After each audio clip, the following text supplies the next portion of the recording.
Hello, welcome to History Respawned. This is a live stream of Civilization 5. I'm your host, John Harney. I suppose I'll wait for people to come in before I start saying things.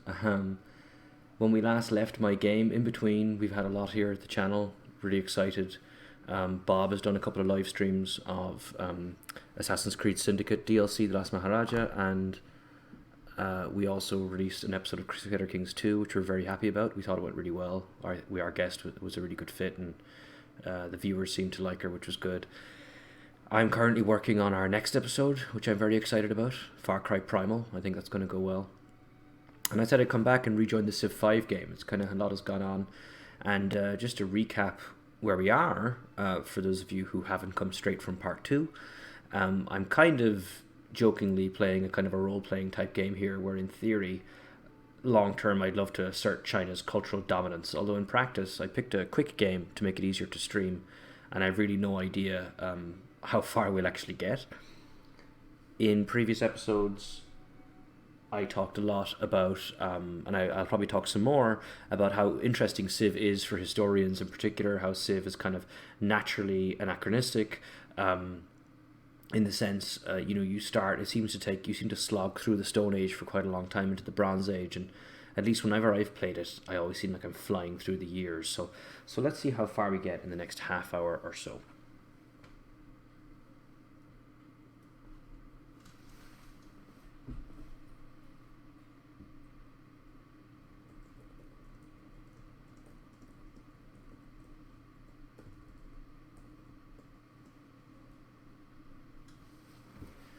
So let's see where we are. As the game ended last time, it turns out that I was having trouble with barbarians. And so what I decided to do game-wise was maybe to break out a little bit from this, excuse me, break out a little bit from this kind of building phase that I was in, and maybe consider getting a bit more aggressive.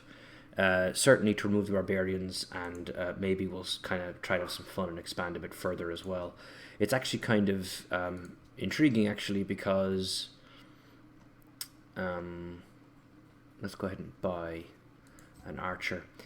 This time, 470 AD, in China, this is entering the last century of what's called the period of division in between the Han Dynasty and the Sway Dynasty, which reunifies China. And as I think I commented in the last episode, this is something that Civ is not the best at doing, of kind of simulating a very complicated, messy conflict between various groups who are essentially competing kind of for this single thing. I feel like the Paradox games probably do a better job with of kind of attacking that kind of complexity, and Civ maybe doesn't quite do as well. But sure, let's see what happens. I've got a bit of cash. I'm gonna start buying some troops all over the place. Don't have much in the way of troops. I need iron. Okay. Well, maybe this is what I get for being a bunch of peacenik-loving cultural types.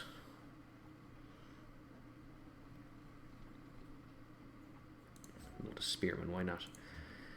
So it's around this time in China that these groups, they're slowly coalescing over the next century, essentially.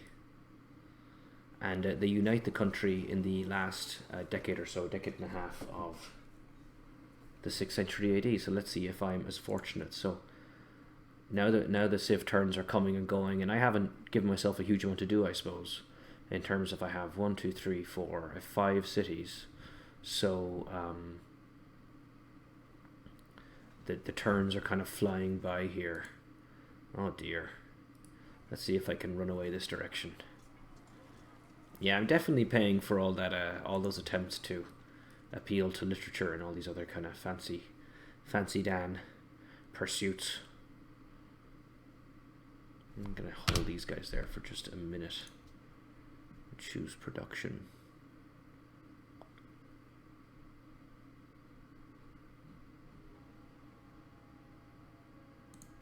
Let's try and build another city and see if we can get anywhere with that. Send these guys up here. I want them to wait. So this is excuse me, this is the issue we're getting into now that I talked about in earlier episodes, where you're not really sure. Civ is kind of drawing me into Civ is drawing me into its kind of, micromanaging kind of conflict kind of game, and I'm not talking about history very much, which is the whole point of the live cast. So I'm going to go ahead and talk about history. So getting into the 6th century AD, China's gradually unifying, and I'm going to jump ahead to the Sway Dynasty. The Sway Dynasty are a pretty brief dynasty in Chinese history. At least they're not one of the quote-unquote 5 biggies, but they do bring in a lot of important things. It is the Sway who codify and fully establish the civil service exam, the Confucian exam, that scholars take in order to qualify to work for the government. And the Sway do a lot of good work in paving the way for the Tang dynasty. And the Tang dynasty are really a very important and very dominant dynasty in Chinese history. They're also the dynasty to which Wu Zetian, the character in the game, like she was an empress of the Tang. She is to this date, of course, well, there's no imperial system in China now, but she was the only female ruler of the imperial system, as long as you discount the Empress Dowager Cixi, who I will probably talk about in the next and last episode. But Empress Dowager Cixi wasn't the empress, she was the Empress Dowager, which is to say she was the ruler of China by benefit of connections of her male heirs, her son, and then her nephew. So getting into the Tang dynasty here, Wu Zetian. So Wu Zetian, talk about her for a minute. Really interesting woman, very briefly formed her own dynasty, right in the middle of the Tang dynasty. The Tang dynasty was an emphatically Buddhist period in Chinese history. It's, arguably the only time in Chinese history where you could point to the Chinese state and say that it had an official religion, that it was a religious state. And it was very much a Buddhist state at that time. They sponsored Buddhist temples. Buddhism was, for all intents and purposes, they were, a serious cultural religious power. Buddhism had entered into China in the 1st century AD and had become very, very popular. Let me see here what we have.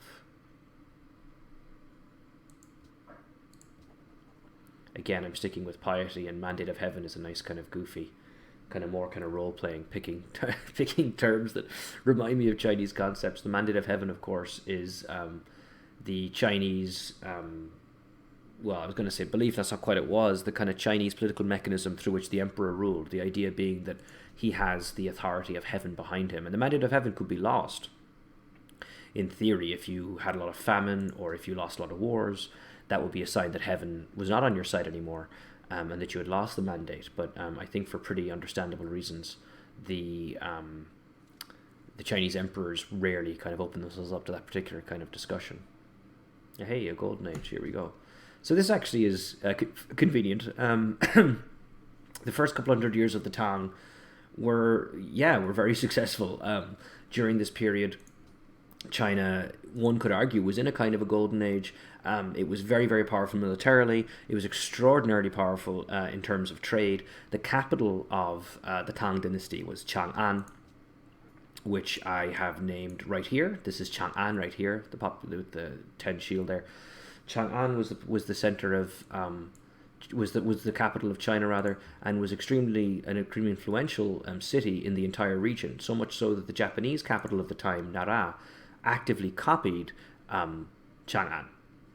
As in, what I mean to say is they structured their entire city to mimic Chang'an's structure. So Chang'an was famously built on a grid system, and the emperor lived at the north end of this grid, of the square, and the closer you lived to the emperor, the more important you were, and the whole city was laid out with very specific reasoning. It was very, very important commercially. About 1 million people lived in Chang'an, and we know that there were Jews there were Muslims there were Christians there. It was truly a cosmopolitan city, which for that particular time in human history is really quite remarkable. Excuse me. So, yeah, these early days, these first couple of centuries of the Tang, it's very, very powerful. It's a Buddhist state. The Japanese and Koreans have very close relationships with the Chinese. So it's kind of a nice little convenient thing there that we kind of enter this quote-unquote golden age. And as I said earlier, we're now flying through the years, so something tells me we're going to get to the Song and the Ming during this. The Tang Dynasty as well, so it's known to be a Buddhist state. Empress Wu Zetian ruled. During her own lifetime, she was very much disliked by the men in her court. During her lifetime and for centuries after, there were many criticisms made of her that were definitely influenced by her gender, or at the very least used her gender tactically against her. So, for example, these are issues such as licentiousness and other kind of sordid activities. This was commonly thrown, of course, against influential women. The idea that she might be sexually active, and so she was quite overt in expressing her love for the Buddhist faith, and so this further kind of entrenched this commitment that the Tang Dynasty had to the Buddhist religion, and to kind of expressing that as a type of identity. Buddhism, I should point out, was very popular for a number of reasons. For one thing, Confucianism, which was very closely associated with the Han Dynasty that had collapsed in the 3rd century AD, Confucianism had kind of, unfortunately for them, had suffered a significant impact to its reputation, because it was so closely associated with the Han that the collapse of the Han actually very negatively impacted the prestige of Confucianism within China. And so Buddhism, which comes in the 1st century AD, becomes very popular, especially in the northern part of China, coming in from India, of course, and very quickly adopting lots of intriguing Chinese characteristics, such as adopting local Chinese gods as bodhisattvas, which is to say, kind of holy people in the Buddhist faith who have chosen not to move on to the next circle, but will stay here and show the rest of us how to achieve inner peace. So this meant that Chinese people could take, for example, all kinds of local gods, such as a god of a local village, or a god of a mountain, or a god of a lake, or something like that. And there's thousands of these kinds of gods across China at this time, and neatly fit them into a specific Buddhist worldview. So that was really very important, and very helpful in helping Buddhism spread throughout China. There was also the sense to which Buddhism, for some people at least, offered kind of an additional way out of otherwise very stringent hierarchical limitations. So, for example, women could become nuns in the Buddhist faith and achieve a certain amount of, if not equality, certainly agency that they just didn't have otherwise. At this time in China, young women typically are being married off. Like, that's essentially their function, not just within social norms, but within the economy as well. So you marry a man and you leave your family, you never see them again, or you see them very rarely after that, depending on where your husband's family live. And the kind of oldest male in your new family takes precedence and takes dominance over your life for the rest of your life. Let's go ahead and give these guys the shock, and then we can just heal them up. So, excuse me. This is one of the many reasons Buddhism was very popular, not just in China, but also in Japan and Korea. And Buddhist practitioners, Buddhist monks, Buddhist priests, and so on, developed a reputation for being able to practice magic, and essentially to practice kind of miracles. And so there's these various kind of interesting corresponding things across the faiths, such as, for example, for quite a while, both Christians and Buddhists believed that, a dead body that wasn't decomposing was evidence of some kind of divinity, right? For example. And so you have all these things which were very popular with people. So one of the reasons the Tang Dynasty becomes so prominently Buddhist is because it is a popular religion. It's a very easy way for the people of China for the government of China to acquire some sense of popularity by taking on these ideas and taking on these faiths. And it's also a great way of kind of emphasizing state power, because if you're sponsoring a holy person, you can kind of take credit for that holy person, or you can essentially kind of present yourself as we're on the side of the angels, for lack of a better term. And so for a very long time, that's exactly what the Tang Dynasty did. At this time also, it's during the Tang Dynasty that Korea unifies. Korea had been dominated by 3 separate kingdoms for centuries leading up to this point. In 668, they are unified by people called the Silla. Japanese government organizations also begin to significantly solidify, and there's no question that there's no question at all that the Tang Dynasty are important to this. They're both kind of a reassuring presence in the sense that they can offer security from their very powerful empire, and they are also certainly well, that's not looking good. They are also a threat. And so the Koreans unify in no small part to be able to hold off the Chinese if necessary, if it comes to that. Choose production. This is forgive me for the game being probably an enormous mess. It's officially very difficult to kind of talk about this stuff and also play the game. Oh, why not build another guy? Not that I'm the best Civ player normally anyway. Let's get into metal casting and we'll get away from our fancy Dan cultural stuff for just a little while. So for the first couple of centuries, the Tang dynasty is unquestionably, a Buddhist religious state, like I'm saying. But things change, especially in the 9th century AD, as we're coming into now in the game. Things change pretty significantly. And a lot of interesting things happen as a result. So the Buddhist monks become seen as a threat by the Chinese government, and they don't have a hierarchy. They don't have a church in the way that, for example, the Catholic or Christian church does. But what they do is that the Buddhists are participating in various activities that the government is not the biggest fan of. So, for example, there were Buddhist monks who started up guest houses along the road, and these kind of fairly kind of modest examples of hospitality transitioned over time into money lending and other things like that. And in Confucian society, money lending was very much not the done thing, or at least usually wasn't, and there wasn't much of a distinction between the two. Confucian society was one that did not give a lot of respect to the idea of making money for the sake of making money. It was seen as being degenerate. It was seen as taking advantage. You weren't producing.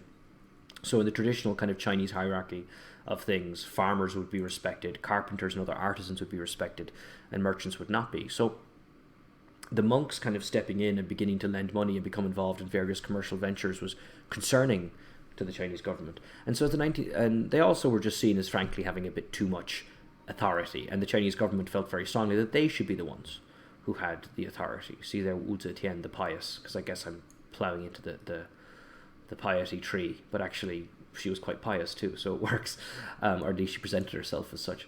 So what happened is they start to purge actually out against the Buddhists, and particularly going to the late 9th century, the An Lushan rebellion and other elements. There are key moments in the late Tang where the Tang have first begin to turn against the Buddhists, and for the first time in centuries, you start to see significantly overt complaints that Buddhism is a foreign religion. I'm going to be friends with the Songhai, why not? And for a long time, the Chinese essentially kind of Sinified or Chinesified the Buddhist religion. I mean, Chinese Buddhism was a very Chinese practice and a very Chinese thing. And although they sent holy men on pilgrimages to India, and India was very much acknowledged as the center of their religion, it was kind of, for all intents and purposes, it was a Chinese religion. So it was something to note that they suddenly begin talking about it being an Indian religion, and they begin to act against the Buddhist church. But this is all part of much broader problems in the Tang, and they collapse in the early 10th century. And with them goes a whole way of life, actually. So during the Tang, for example, Chinese political circles are very aristocratic, which is hugely different from what they would come after. After the Tang, they're very much dominated by a scholar official class that I'll talk about in a moment. But in the Tang, they're really ruled by these classic large families. Let me have a look here, see. Yeah, why not? They're ruled by these classic large families, and they're cheating to get their sons through exams, and they're really dominating, forgive me for being cheeky, but Bob is right. When a guy shows up with a castle burning behind him, I assume that's where he lives. That's kind of the scary thing. He's like, he hasn't conquered that castle. It's just where he hangs out. So it was very aristocratic, and I know this is kind of a slightly cheesy way to put it, but it was a kind of a Game of Thrones type situation, lots of houses manipulating against each other. And in the chaos that comes with the collapse of the Tang, they just get wiped out. They're just gone. And so when the Song dynasty takes over about 5 decades later, there's room for an entirely new social order to come in. So why did the Tang collapse? Well, they pretty much fell victim. I mean, there's a lot of reasons, and the An Lushan rebellion is kind of central to it. This rebellion of a prominent general who who basically turns against the imperial court. But really, what hurts them is what we call the dynastic cycle, which is this idea that empires expand. And I think I've said this in a previous episode. Empires expand early on, particularly thanks to dominant military might. They expand their tax base.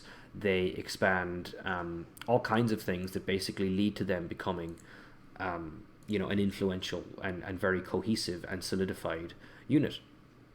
But over time, the size of their empire actually plays against them. They lose influence. They find it harder to raise revenue. They find it harder to raise.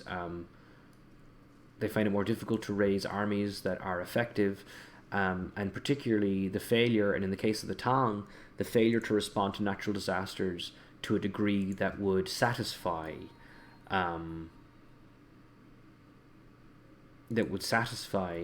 the people of China, because basically the government has this obligation to take care of people. If there's flooding, if there's an earthquake, if there's a typhoon, the government will step in and take care of you.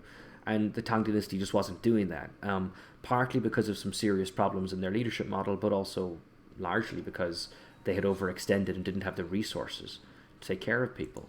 And so the Tang collapse, and really kind of China enters yet another period of chaos. But this time, thankfully, it's much, much more brief, and it gives way to the Song dynasty that come in later on. So I have 2 scouts up here, and they're useless. They're not going to do anything. And I'm just roaming around, and this officially is possibly one of the worst played games of Civ ever. So I'm not doing the Tang dynasty proud at all, I'm afraid to say. Let's send these guys down here.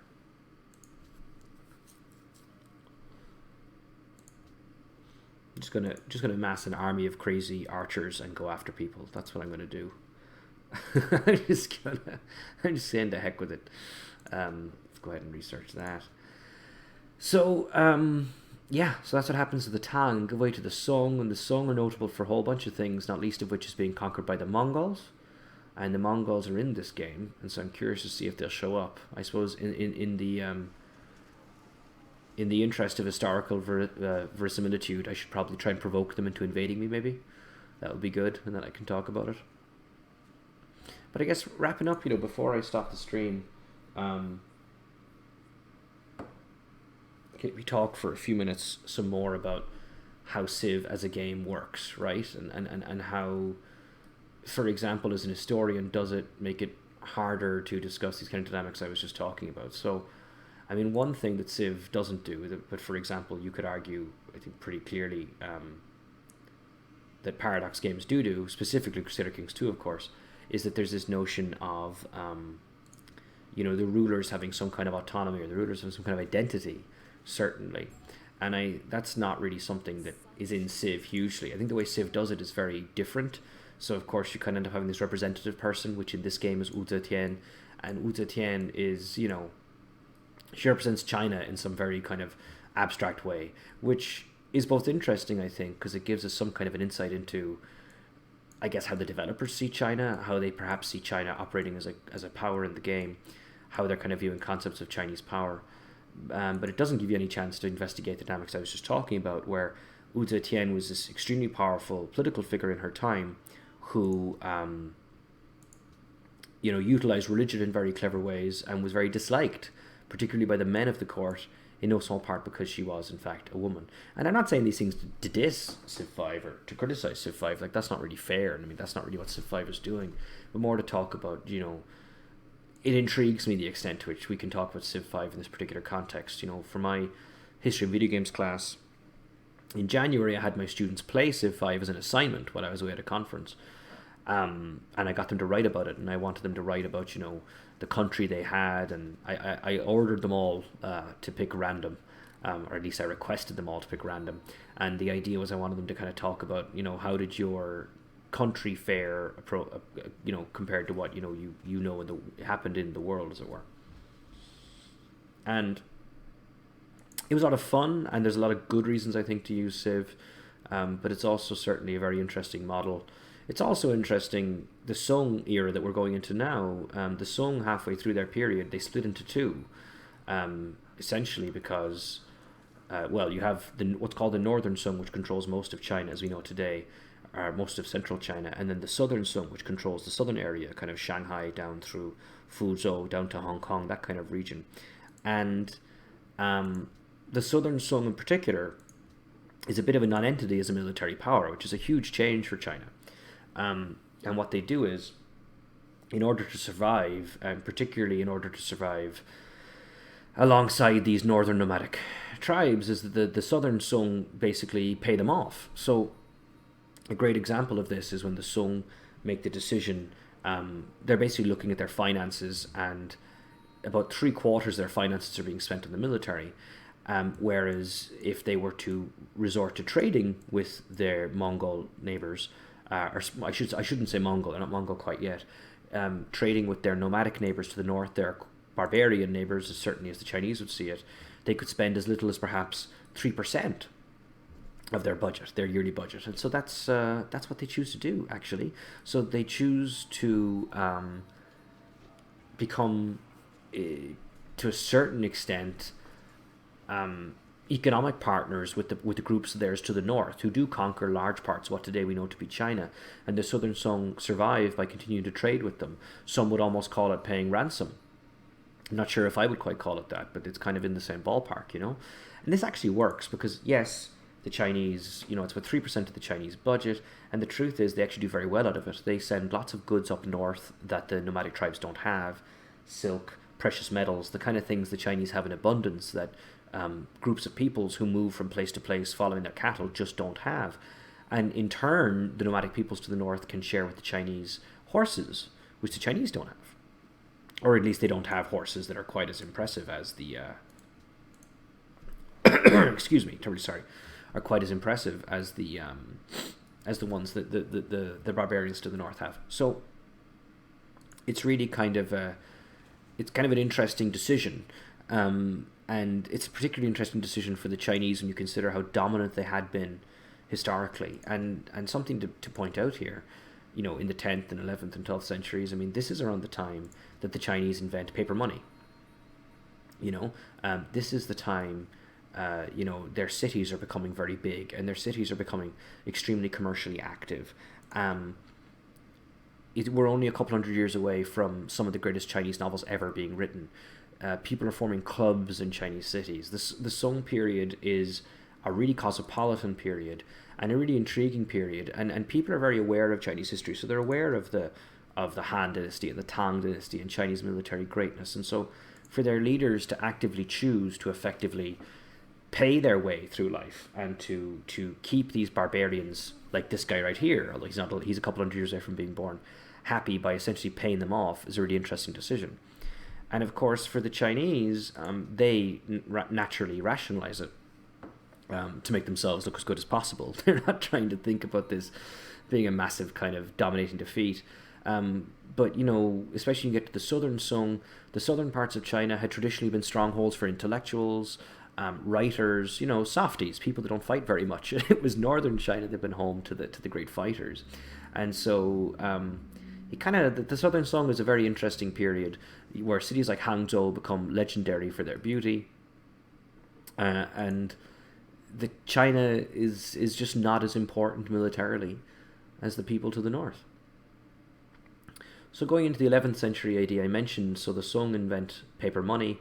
What happens actually, I just mentioned a few minutes ago that the Chinese cities are getting very big, they're getting very commercially active.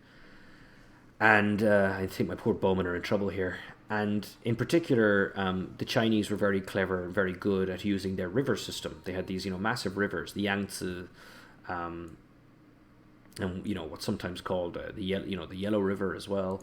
These territories these rivers that were central to Chinese trade, and they would send trade down these rivers from city to city, and merchants were becoming more and more powerful. Merchants were becoming a bigger part of what was becoming a regional trade, which is an important thing to point out. So you're now having huge famous cities like Shanghai and Hangzhou and Fuzhou and places like this are all becoming part of a network, a commercial network. And so merchants begin to send stuff to each other basically in advance. And so, it becomes very cumbersome to move or to travel along the river, along the main roads with large amounts of goods, and particularly large amounts of cash. And so merchants begin to give each other IOUs and promissory notes, and basically saying, right, you're taking my, whatever it is, my 100 bales of silk, and I am now guaranteeing you, I'm going to promise you, this is how much cash I'm going to give you. And the government stepped in, essentially, and took this IOU system, which developed fairly organically, and they took it over. Only the sixth busiest people, huh? And that was the Chinese beginning of paper money. And it was something that really it was basically an answer, essentially, to a problem. That problem being, not a problem so much as it was a response to a clear commercial need. And so it's just an important way to think about China during this time, and just the importance of Chinese economic strength. Adopt a policy, let's see.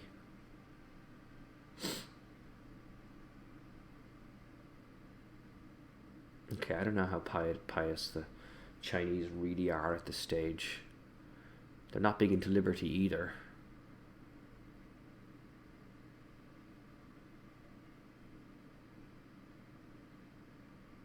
So yeah, I'm it's kind of patronage, because this would have been, we're beginning to see the development of Chinese art, specifically urban art and urban experience, and so patronage, although obviously not in the European sense, is something that is going to come in more and more and more as the years go by.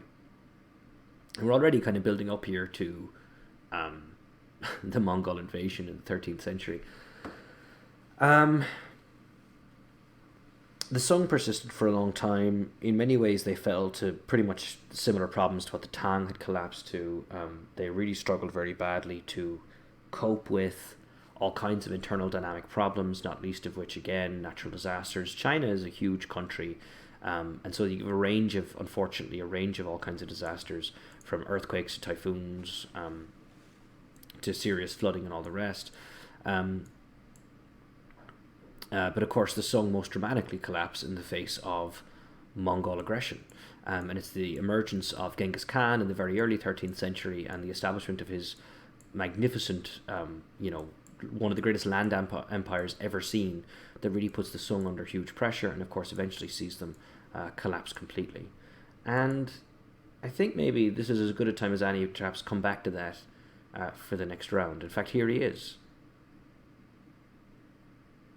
Yeah, sure. Okay, he's just letting me know whether we're all friends. So this is our man, Genghis. We'll be talking about you in the next game, sir. And I will talk a little bit particularly about how his grandson ruled China. I suspect that after that, I will have perhaps one more episode to talk about the Qing dynasty and China's entrance to what we call the modern period. So a couple more episodes to go after this.